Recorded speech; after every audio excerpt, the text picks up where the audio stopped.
এই অৰ্ডাৰটি আছিলে সংগীনাটক একাডেমি বঁটা প্ৰাপক অনিতা শৰ্মা বাইদেউলৈ বলকচোন আজি ভিডিঅ'টো ষ্টাৰ্ট কৰোঁ নমস্কাৰ মই পূজা ক্ৰিয়েটিভ ৱৰ্ল্ড বাই পূজা চেনেলটিৰ অন্য এটি ব্লগলৈ আপোনালোক সকলোকে পুনৰবাৰ স্বাগতম জনাইছোঁ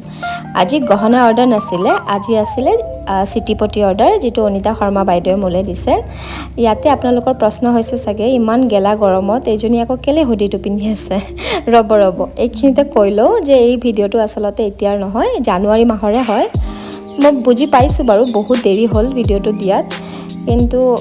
মই সময় পোৱা নাছিলোঁ এডিট কৰিবলৈ আৰু পাহৰিও গৈছিলোঁ এতিয়া যেহেতু সময় পালোঁ এইকাৰণে এডিট কৰি আপোনালোকলৈ দি পঠিয়াইছোঁ আপোনালোকে আকৌ বেয়া নাপাব এই চিটিপটিতে তেওঁ মহাকুম্ভৰ মেলাৰ যি প্ৰগ্ৰেম আছিলে তাৰে কাৰণে অৰ্ডাৰ দিছিলে আৰু মই এইবোৰ গোটেইখিনি ৰেডি কৰি মেমলৈ এতিয়া মই গৈ দি থৈ আহিম আচলতে মই গুৱাহাটীৰ কিবা কাৰণত যাম সেইবাবে মেমকো তাতে লগ পাম আৰু দি দিম আজিলৈ আহিছোঁ বাই বাই আপোনালোকৰ যদি কিবা অৰ্ডাৰ থাকে মোলৈ দি পঠিয়াব পাৰে আৰু শেষত মই মেমহঁতৰ ফটো লগাই দিছোঁ আপোনালোকে চাব পাৰে আজিলৈ আহিছোঁ বাই